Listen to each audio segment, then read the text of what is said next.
Welcome to the AMP'D UP211 Podcast, where we amplify the stories that move us, challenge us, and remind us that life doesn't end with limb loss. It begins again with purpose.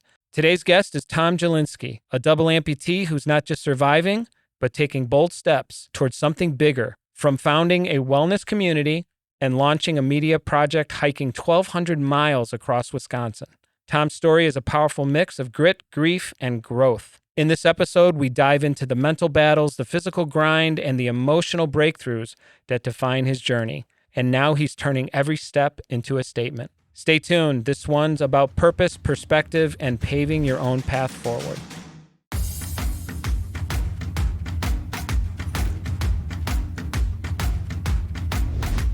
Hey, everyone. I want to welcome Tom Jalinski to the AMP'D UP211 Podcast. How you doing today, Tom? I'm doing fantastic. Thanks for having me, Rick. Oh, it's our pleasure, sir.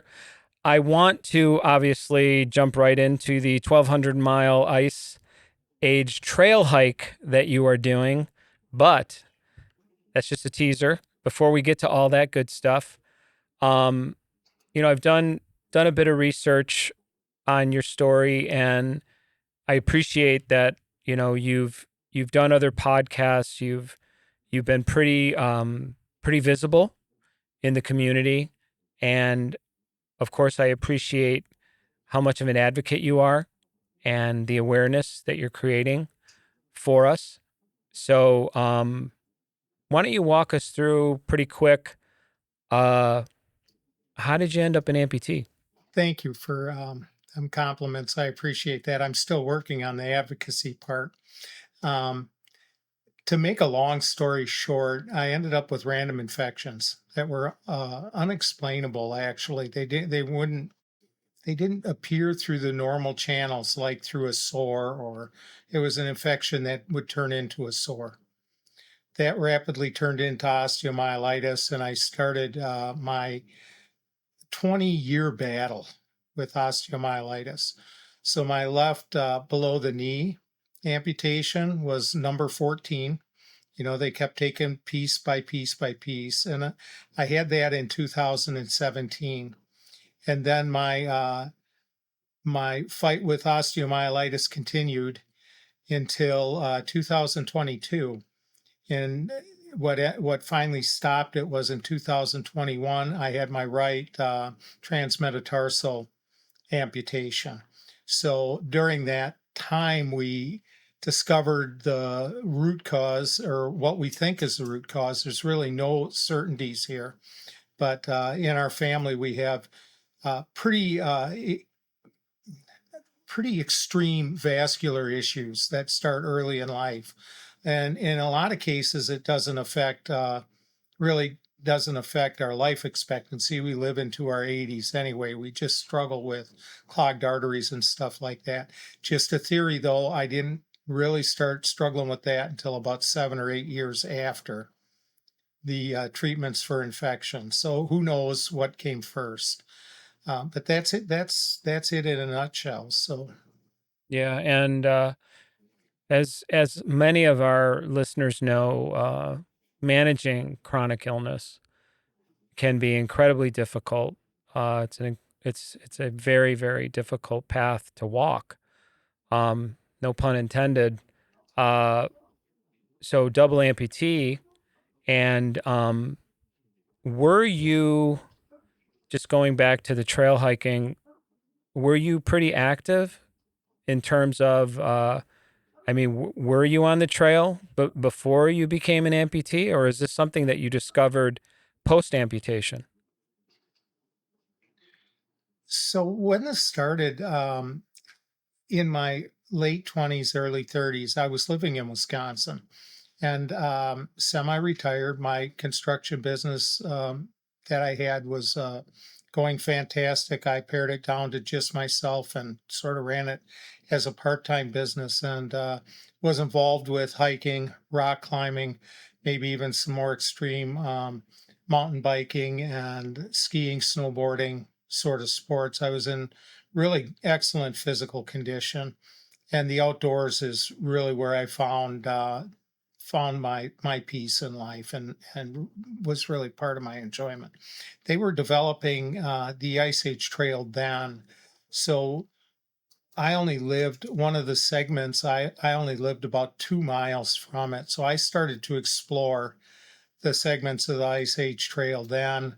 My rock climbing and my hobbies took me all over the country, and then as I was getting sicker and sicker and kind of getting more into this illness that I had to do some crazy contract negotiations and moved. So my business was actually taking me other places so I could earn more money quicker, do shorter term contracts and stuff because I couldn't commit to anything long term. So I had to leave the Ice Age Trail. It got lost in that mix. This, of course, turned out to be a lot worse than I thought it was going to be. And even though the doctors were warning me, I knew better than them. This turned out to be a lot worse than I expected. And here I am, about 25 years later, returning to the Ice Age Trail and taking that on as a challenge and to help raise awareness and bring some attention to the amputee community, and kind of fulfill that personal challenge that I had in the back of my head almost 29 years ago now, or I'm sorry, almost 28 years ago now, of hiking the Ice Age Trail. Of course, back then my goal was to through hike it, and there's no way with my health I can do that right now. I have to do that in segments. But So what is the circuit that you're doing? Like, what is the plan? How long is it going to take you to get through those 1,200 miles? well, I'm hoping to get. I was originally hoping to get through it this year, but of course, I'm 2 months into it and almost 2 months behind. I've only logged about 40 miles on it so far. Uh, Fortunately, the trail is managed in segments, so we can break it up into smaller pieces. I'm working on one of the bigger segments right now, 65 miles of the Rock County segment, or Rock County managed segment. And it's organized with trail angels to help shuttle people for rides. And I've been up to Wisconsin a couple times now and hiking on it. I can get more miles actually than I thought I'd be able to in a day. I'm able to get about 7 to 12 miles a day, depending on how I feel. But my shoulder surgery and the other health related issues have acted up. So I'm hoping to get nearly 700 miles done this season. So in Wisconsin, we might get into the second week of November. I'm not going to try to continue on it when the snow starts. Well, Sure. when it starts falling, it's okay, but when it gets deep, I'm not going to try to push through that. And then I'm hoping to finish it up early next summer or Yeah, spring and during that the season there. and those goals are are incredibly challenging. Um, the bar that you're setting for yourself, even given that now you're managing some other issues, with your shoulder, and all of these things as amputees, everything's sort of like a learning curve. We aspire, we try to evolve, and you know set ourselves up for these challenges. And then once we're sort of in the thick of it, we're in the midst of battle, let's say, that's when we have to make adjustments and figure out how to navigate, how to make it work given those circumstances. Because, given the type of amputations that you have, um, I would assume that your residual limbs have their own specific set of needs, correct? Yeah, yeah. So it's part of the story. This is really in the last 15 years of first long-term commitment I've been able to make. And when I say long-term, I do volunteer work and stuff like that. All that's kind of flexible. this I set a goal, and I feel very obligated and strong about it, achieving that goal. But one of the stories is the flexibility that you need when you're going through these things. So, along with my amputations, my residual limb on my left side, I still have a small ulcer from the last bout of vascular issues that I have that we seem to have resolved, but the sores remain. The healing process is longer for me because of the circulation issues. And then my skin is more fragile than a lot of people's skin in my situation, since this is vascular. So the amount of care that I need to take is determined by the health of that residual limb. And, I'm not going to say that it adds more to pain or anything like that. I think we all go through that.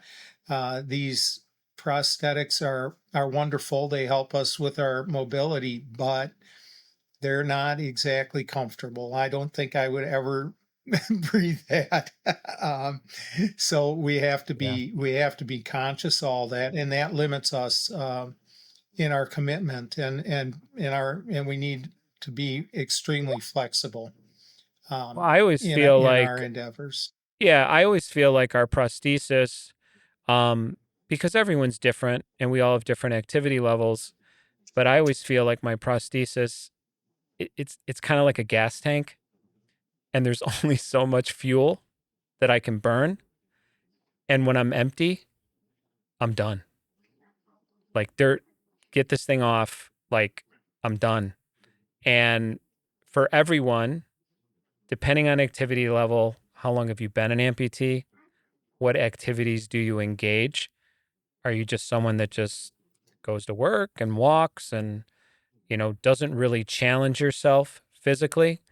Or are you someone like yourself that is traversing difficult spaces, difficult terrain, lots of various movements, pivoting, things of that nature?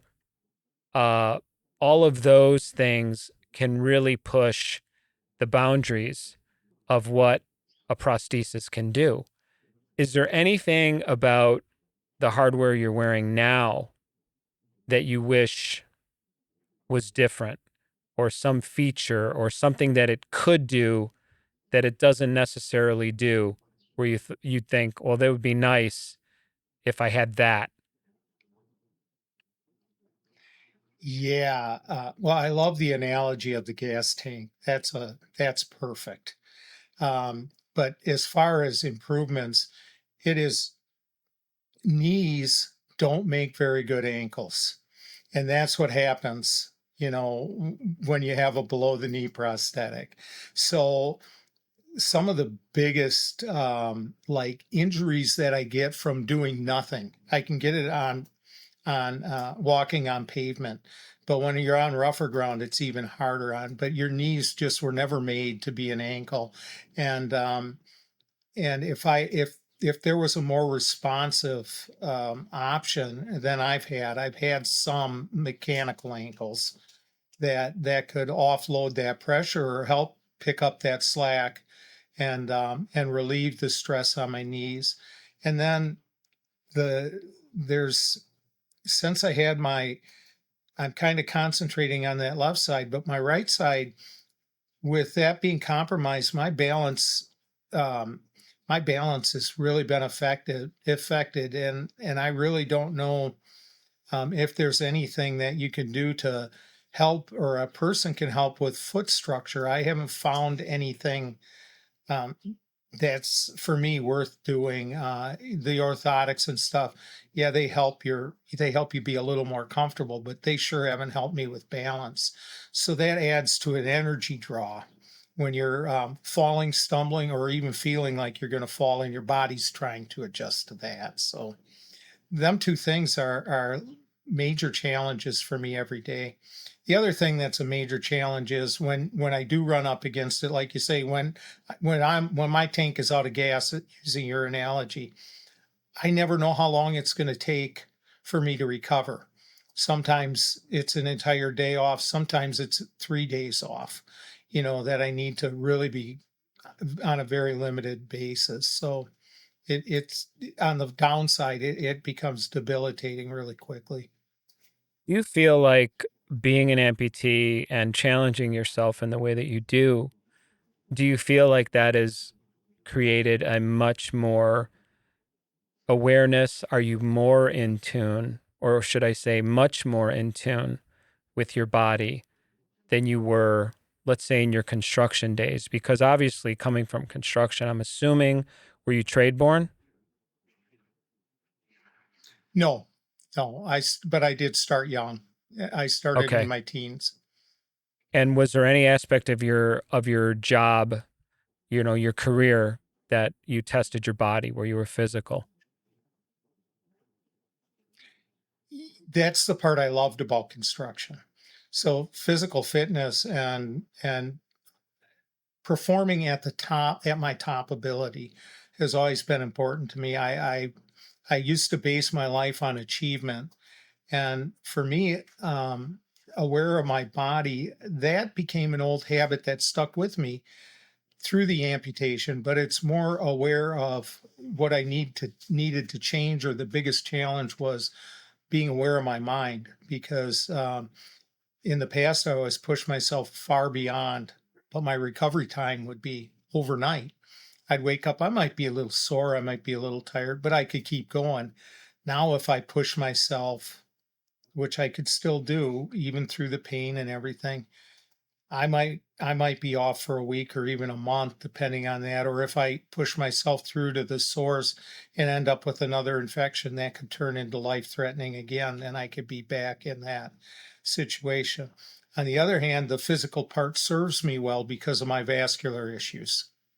Yeah, and So, um, no, I was going to say, I feel like for myself, I really had to tune in to, I was, my career was predominantly, white collar. So I didn't really I used my body for recreation. Okay. But it really wasn't yeah, part of what I did on the daily. Um, so becoming an amputee, it was like I had to really dial it in as far as what my body was doing. And I appreciate what you're saying about knowing when to back off and say, okay, give yourself the time you need for recovery, because so often recovery of those muscles, even recovery mentally of what you're putting yourself through, all of that reset time, I think is like the secret sauce. It's what makes it all work for you. And when you listen to your body and say, "Hey, I today is not today is a down day. Today is a rest day." Um, I will do that now more than I used to when I was younger, because, like you're saying, you can just sort of wake up the next day and your body tends to just all those muscles tend to fire and warm up again, and that sort of makes things tolerable. Um, but given the challenges that you're putting on yourself, and doing what you do, which is extraordinary to me, especially as an amputee. I'm sure you don't mind telling the audience what your age is. I'm Or 59 years old. I was Yeah. going to say, or maybe you So, do. You're like, no, I don't talk about that. no, I don't mind at all. Yep. Oh. No, Okay, I'm 59. 59 years old, right? Double amputee, comorbidities, attempting to hike a 1,200-mile trail. I mean, you see, like that calculus for a lot of people, it doesn't work. Like, that's not happening. There's Sure. just no way. Um, so that in itself is really, really inspiring for me. And, I'm fortunate enough to have a few people in my life uh, that are older than me that are thriving in these very physical spaces. And I'm blown away by it. Uh, so, obviously, I want your story to get out there as much as possible so people can see some of the great things you're doing and the awareness that you're creating about limb loss. I know you speak a lot about the mental piece, going into that deeper place of what we go through as amputees and the mental challenges that we're faced with. What would be something you'd want to share with the audience in terms of your evolution, in terms of that mental state or that mental process that you've seen since becoming part of this community? Yeah. Um, so I went from in my life being, and I was in the right places at the right time, living in Madison, Wisconsin. Construction went crazy. I went from being extremely successful, enjoying the success in my free time, to get out and be extremely physical. And I was in a community of pretty much adventure seeking outdoor athletes. Um, so I went from that to beginning with these infections, and it really just slowed me down at first. And then one day it stopped me. I didn't know it stopped me, of course. So I went through that the next 20 years of just trying to stay out of the hospital. And then now as I transcended and I started to get better, which I never thought I was going to. So we're talking about decades. We're talking about your 40s and most of your 50s. We're that for me were wasted. So now this healing and this new health that I have has me feeling better than I have when I was younger.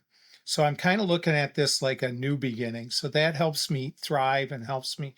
But the dark side of that mind, after going through all that struggling, that's all I could do during that time is struggle. I was fighting for my life essentially, um, and I was being medicated constantly. So I was struggling uh, mightily with health, with physical issues, and financially. That struggle was a challenge. That's all I focused on. After I had my amputation, I got some relief, and I actually did in 2017 actually did start to heal. But with that loss, with that the loss of my limb, even though that was number 14, that's just different. That affects your mobility. You're not getting around. You've got a year of recovery, or at least I had a year of recovery ahead of me. Things look pretty sad, and I fell into a really deep depression. And if not for my wife, and she was the only one there then that really cared about the mental health side of it. She helped drag me out of that and helped me realize I needed to get help with that. So depression is, to me, a very dangerous foe, and it's something that is normal. But mine was wrapped up with anger and grief besides. So it just seemed like a really vicious cycle. And the person that was there to support me, my wife, was taking the brunt of that too. I mean, I was in the pit, but there was some nasty things coming out of the pit, and I was causing them. So she hung in there with me, and she was the strength that it took to get me moving. And and as I was getting myself back to normal, I started to suffer with my health about 2020, and then I lost my son to the vascular issues. He had a heart attack at 36. He was Oh, actually no. one of my business partners, and I had to bury him on my 55th birthday. I'm so sorry to So hear that that. pounded me right back into the depression. Um, and that was worse probably. So I struggled to get through that. I struggled. The following amputation was a year later, and my balance was destroyed, or I felt that way, and I felt devastated. it really looked hopeless for me. So that's why I spend a lot of time talking about that. That's where I was, and I see with the support groups that I'm involved in that we're all kind of going through it, and a lot of us are talking about our success. And I'm glad that you bringing this up because it comes with the successes come with a huge amount of difficulty, and we almost never talk about that. It needs to be known to everybody that's an amputee that we're really all, it doesn't matter what we advertise as successes, we're really all going through a lot of the same things. And when it comes to the things in our mind, I don't care if you've lost part of a finger or if you face these sorts of issues, they're the same, and they can be just as dangerous for anybody. Well, I always refer to it as the beautiful struggle. And the reason I put a sort of a positive spin on it is that sort of opens the door, sort of creates a welcome mat to that kind of talk. And when you frame it in such a way that, yes, I'm successful, and yes, I'm thriving now, but you know what? It took a long time to get to this point. And let me tell you about that time, because so often, especially in traumatic situations, because I talk to a lot of amputees that deal with trauma or become amputees due to trauma, and they spend a lot of time initially suppressing that. I just need to forget about that. I need to store that away. And I have often found with myself that it's only now that I revisit a lot of the most difficult feelings about losing a limb. Because when it happened, I'm sort of in survival mode. I just need to survive. I just need to get through the next day. And everything's so new and it's all coming at you so fast. Like, oh, I didn't realize that missing a limb, or in your case, limbs, was going to affect my life this much. I'm sure the first time you tried to transfer, right? From a chair to a bed, whatever. You were like, oh my gosh, is this what I'm dealing with now? I had no idea how important those parts of me were, right? And then Yeah. now I'm safe. Now I'm in a pretty good place. I've reclaimed some of my health. I'm doing some things that defy odds. So that's a booster in terms of my, my confidence. Maybe now it's time to deal with some of those feelings. Because I'm not going to lie, and I've said this before. Tom, I look down and go, wow, that's really bad. Man, that's not good. Like, this is pretty messed up. Something's not there. And it's only now that I feel safe enough to manage those feelings and realize that, hey, that's just part of the story of me. It's just, it was a very difficult read, but it was a few chapters that I had to get through to get to this place, And I'm doing a clever segue right now because I thought I read somewhere that you're writing a book. You did. So tell me about that. So I got involved in holistic groups. I've always been a fan of natural healing and stuff like that. And being involved in the group and interacting with others, everyone kept basically until it became a soft roar. You need to write your story. You need to write a book. So that started about 4 years ago. And I've written my book twice, and it was ugly and horrible and negative, and I had to set them away because I just was like, this isn't what I want this to be about. And now um, I've completed my story, and it's a story about healing. It's a story about the struggles. It's a story where I've tied a lot of the experiences into the steps that it takes to get to um, an environment where you can thrive. So, or an environment where I can thrive. But I've actually included some other people's stories who shared their stories with me. And I've included some of the things that they've gone through and comments that they've made to me in this book. So it it has some, I hope it has some relevance for anybody who is suffering from an incurable condition. One of the things that always bothered me is the expectations that you're better.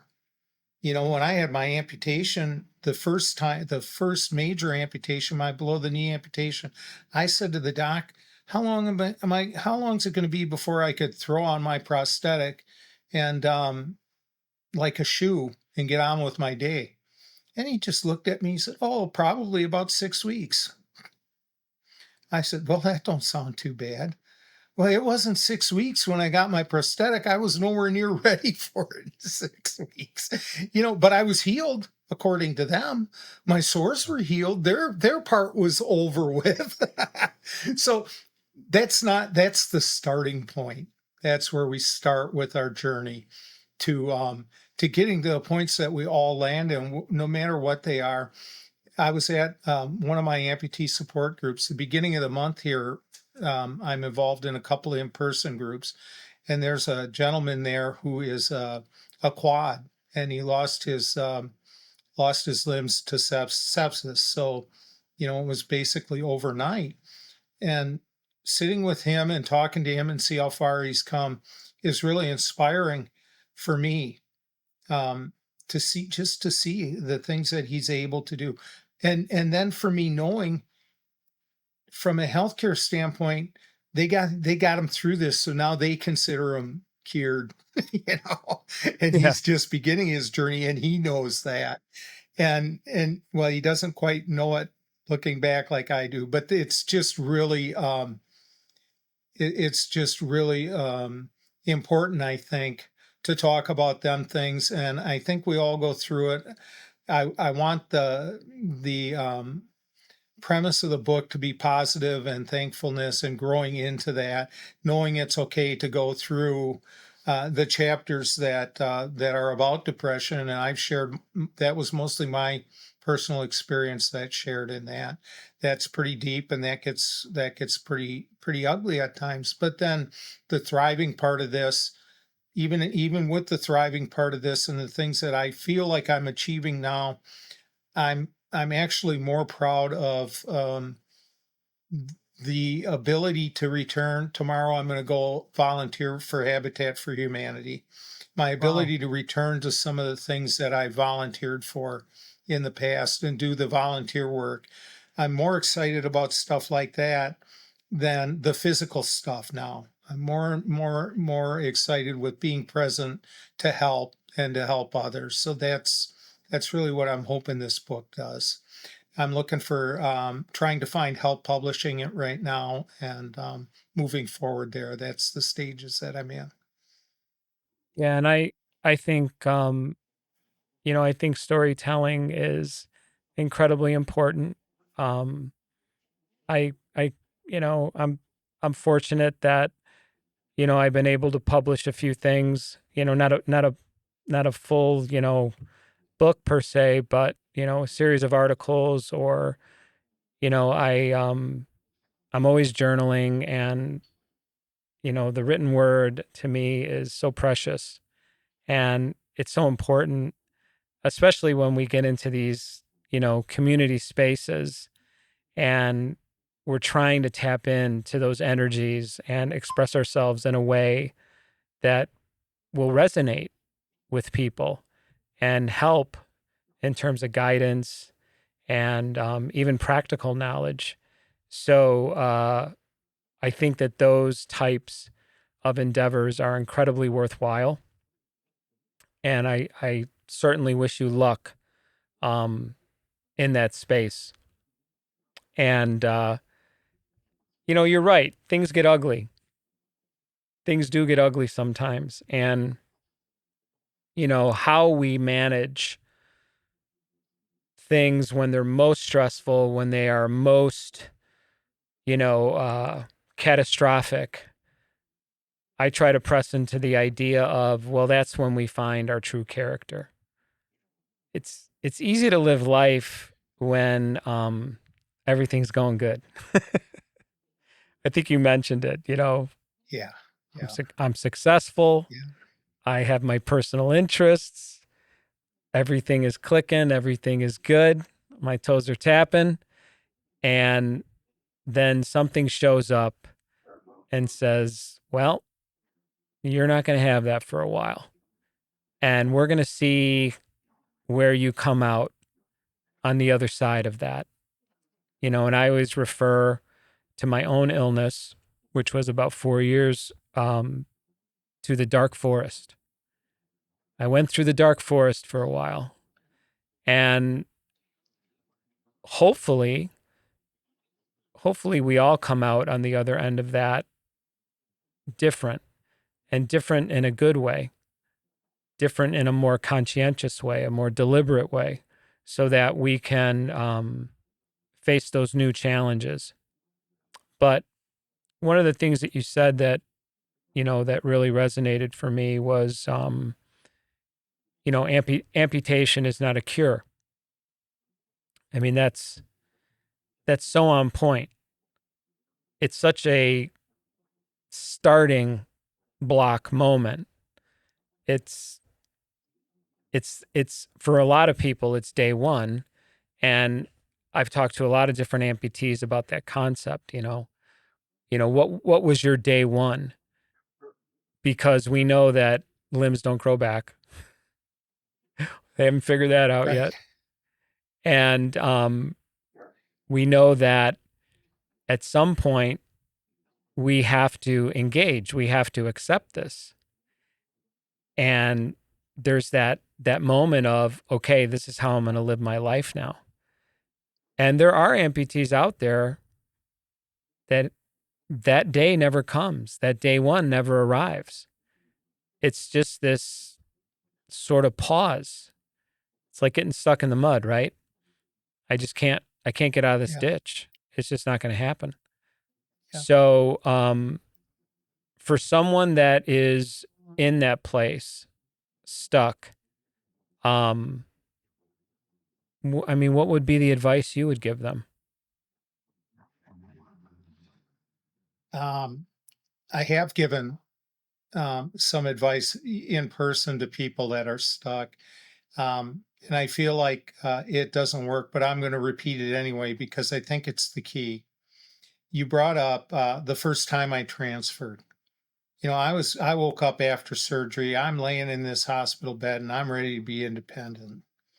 My leg's gone. I'm still in tons of pain. Thank goodness for pain medication. And I got up just to move to the chair. I was like, no, I can do this. And of course I was surrounded. And once I got up on one foot and that realization hit you. It didn't ever occur to me until now, looking back, how big of a success that was. Just being able to get up. Yeah, there were people there to make sure I didn't fall down, but that was a huge success. And had I been able to be grateful about that then, it would have started my journey sooner. The important thing for me, what got me back to the positive or more positive and help positivity pretty much take over my thinking and my being, was being grateful, giving thanks for all of the small things that we can accomplish. Just because it was so easy for us in the past doesn't mean it's not an accomplishment today. And that comes to accepting the situation we're in, accepting our body. It's funny that you bring up how messed up, that your body looks to you. When I had surgery, on my shoulder, I talked to my granddaughter at her dance recital a week after that, and I told her I had surgery. My arm was still in a sling. She was concerned. And as soon as I said surgery, she looked at my leg horrified. Sometimes I feel just like her expression. I look at my leg horrified, Um, so we're all in that boat, but the accomplishment, the small accomplishments, the things we can be thankful for. I was at a point where I had to search for them, just like other amputees in that situation. But even It's the that small transfer wins. is a big accomplishment. Yeah, I The think small wins, one step at a time. it's the small wins, and it's allowing yourself to live in that space of gratitude and grace, to know that whatever you did that took you to the next level, that could be you transferred to the toilet without assistance. That could be Yeah. you walked across the room. That could be, I remember speaking to an amputee once, and I think I've even written about this. He said, all I want to be able to do is take out the goddamn garbage. That's all I want to do. And I thought, wow, Yep. talk about the things we take for granted, right? Yep. I mean, I don't like Yeah. taking out the Well, garbage, but I when you don't lose either, it, but yeah, when you lose that ability, and I got it right away. I said, man, I never looked at it that way. Because I want to be able to yeah. do just the simplest of tasks that I cannot do now. Yeah. Incredibly If you want insightful. to, at our support group, if you want to get a lot of attention, just announce that you found a way to be comfortable in the shower. Everyone will want to know how, because I'm Yeah. not comfortable in the shower. It's Yeah, sitting crazy in the that shower. could Yeah. be, Yeah, sitting yeah, in the that shower could be for a me, success. You're yeah, has been a big adjustment, I was never a bath guy at all. I know a lot of people that right, take baths, and I'm right, like, what's that all about? I was never a bath kid. I was never a bath guy. I just, my whole life, I just stood in the shower, and to adjust to sitting in the shower and then creating accommodations to be able to sit in a shower wherever you go, when you travel, when you have an right, overnight stay. Let's say you stay with a friend, right? right. Do I need to bring my shower chair? Yeah, Do I do I need to make sure I can bathe right, properly? So there's so much that goes into that. And once we start to embrace the suck, let's call it, like that struggle, yep, once we embrace it, then we can start to master it and say, this is how I live my life now. It looks different, certainly feels different, but I'm mastering it. I'm figuring out how to navigate this particular path. And dare I say, on certain days, not all, but on certain days, it's not so bad. Like, I'm living my life. It's all good, man. Like, I'm having a good day. And I think that's the thing we have to press into as well, when you're talking about support groups, is there's going to be bad days. We all have them. There's going to be good days. Really celebrate those, because the bad days are coming. And when those arrive, we know that it's just a cloud, and we know it's going to clear and the sun's going to shine again. So you have to learn how to weather those little storms and say, okay, well, I'm not feeling right today. We're not wearing that leg today. I'm not going out. I need some me time. I need some peace. I need some meditation. I just need to just be. And that's enough. And it needs to be enough for a lot of people. I mean, how do you feel when you swipe through social media and you see, the high performers and, the, the elite Paralympic guys and, that kind of glamorous part of, what being an amputee, let's call it the Hollywood, of the amputee world, so to speak. I mean, what's your perspective on all of that? So before before I got sick, I would have been included in that high performers world. And now when I look at it and I'm trying to get myself back to it, of course, I don't really care. I feel like I'm a little different than a lot of the people that are on social media and that are doing that. I'm happy for them. I feel that it's great that they can do it, but I don't feel like they're being completely honest with us, because I know what it's like to be an amputee and how important it is to have accepted that. It's great if they can achieve these things and they're living their life, but as I follow them further, they'll drop off for a little while, and I'm assuming it's probably because they've needed some extended rest, or they're going through the same things. We only see, so I get a little concerned about the honesty.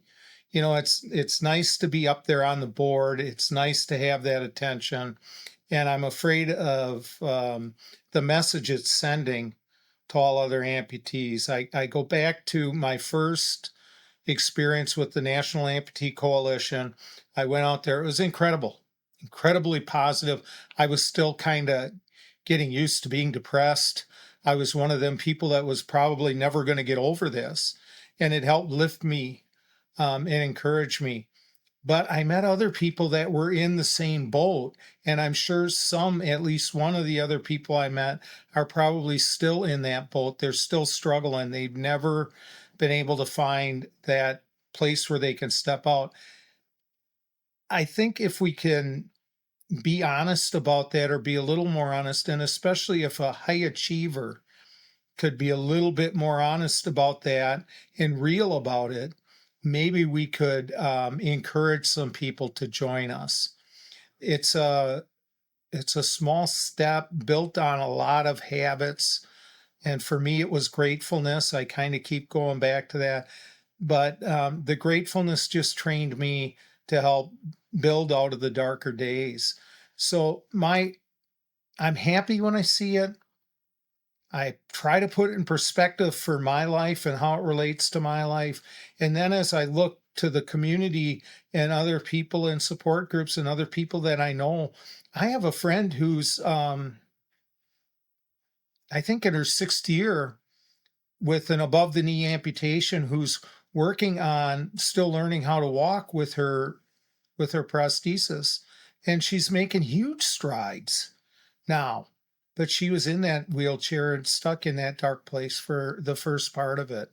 And it's awesome. It's incredible things that she's doing. She doesn't feel like she fits in that group with the high achievers. When I watch her, that's where I feel she fits. Yeah. Every day, her day is exciting for me when she reports or goes on social media and talks about the little bit she does. She includes the struggle and the failure, or how she feels is what she might feel as a failure. And I see an accomplishment and I'm going, wow, you're doing fantastic. So I try to keep things in that perspective, that high achievement, and then to be perfectly honest, there is jealousy that creeps in there. I have to beat that back. I was one of them high achievers, and I get a little jealous, and it just Yeah. isn't. I want to be happy. I don't want that jealousy to sneak in there, because that will, I'm Beat you afraid up. that will direct me to overachieving and end up hurting me in my journey too. Yeah, So I think I all of don't want to those be are, jealous. I don't want to be negative. yeah, all of those words are super relevant and important because I see it myself. I see it play out. You might see a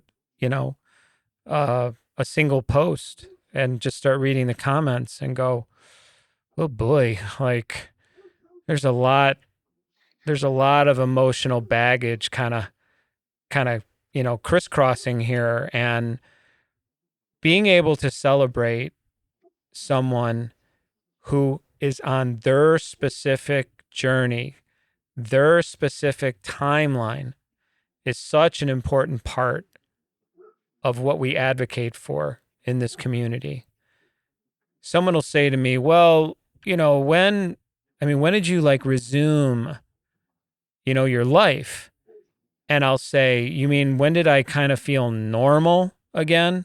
Whatever normal means. For me, It was 2 years. It was 2 years before I said, okay, this is manageable. And when I say manageable, I mean still good days, still bad days, still pain-free days, still very painful days, right? And because of my age and because of my fitness level, it was slow, incremental gains, very slow. I couldn't push myself to the limits. Again, like you said, worrying about hurting myself, skin breakdown. There's always the threat of pressure ulcers and, hurting other parts of your body. Because what happens when you first don a prosthesis? You realize all these other muscles are doing the work. And you've even said it, because I've read it.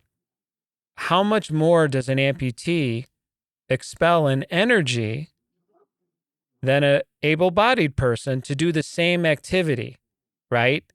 It's a very, very high percentage. Yep. So even something as simple as walking requires a whole bunch more energy, muscles firing, all of the things that are components of good gait, good movement, right? Where it looks natural. And I think what I'm getting at is everyone has their own path to travel on. And that looks different.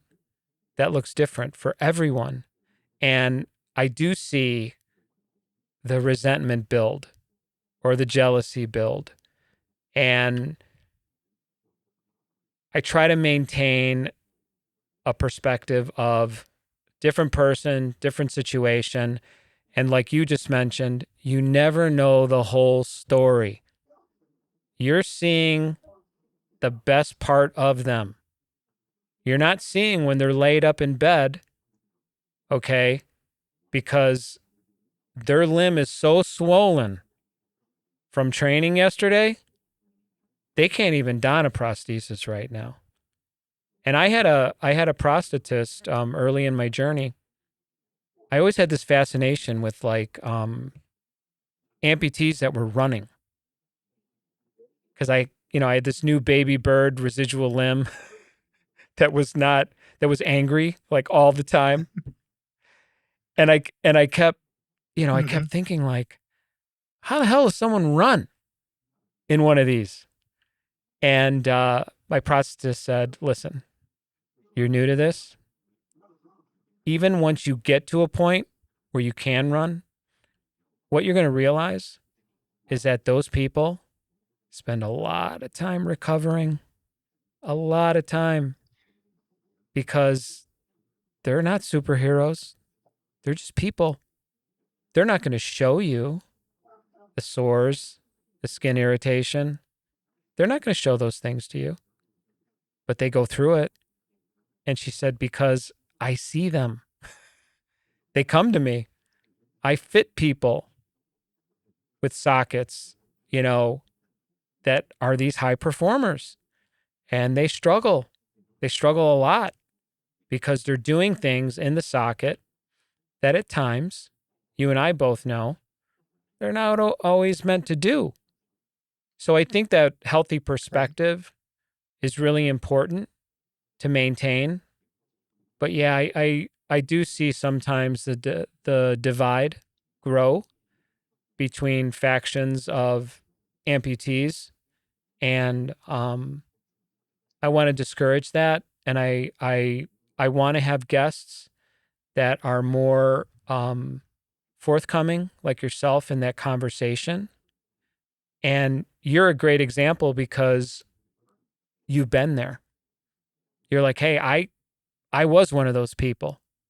I was doing things with my body that I was incredibly proud of.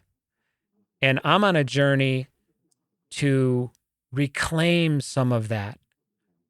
And I'm finding out that that's a big struggle, man. It takes a lot of work, right? And that is a testament to how long it takes. It's a long process. So I appreciate that you're willing to speak to it in that way. You're not hiding away that information. It's not a trade secret. You know what I mean? No, yeah, And it's not, and it so so it adds this situation. I had totally unrelated shoulder. Well, it's not unrelated. I got injured because of my balance, but I had my shoulder replaced, and recovering from that is more complicated because I got to get a prosthetic on. I have to do so. I haven't been able to. That's one of the things that we talked about. I haven't been able to pursue. I'd be foolish. I could if I wanted to, but I'd be foolish to pursue the Ice Age Trail while I'm in this recovery. Where for a person with both legs, they could probably log some miles with their sling and everything else. But for me, it'd be really just a foolish situation, and we need to talk about the honesty that goes along with that. Um, and now that one of the things that everyone talks about is their fit and how their prosthesis fits. When I'm pushing myself physically or when I'm out on that trail, a lot of the or discomfort that I'm having is caused from my stump actually swelling. It's not shrinking, and I'm not sinking down. It's getting tired because I'm stressing it to the point that I need to start to figure out how many steps it's going to be to get to the car. That's part of the double-edged sword. You spread the car out and you start, how many steps is it going to take? How much is this going to add to the recovery time I need? So I, yeah, nobody is superhuman. We're all subject to them, uh, to that extra effort it takes, and that we need our time to be able to live without feeling bad about it. Resting isn't a bad thing. I don't no, think anybody, including able-bodied extreme athletes, are able to go out and do this day after day after day. I wasn't when I was in that situation. Of course, I yeah, forgot that for a while I was trying to recover. My expectations were way up in the crazy range, and my body wasn't ready for that. Neither was I. I had to relearn all that stuff. yeah. So Well, I really appreciate what you bring to this space, this community. Um, your honesty and your transparency, I think, are really going to resonate with our audience. And what would you, if someone wanted to reach out to you for advice, mentorship, um, just wanted to network with you, how do you prefer they reach out?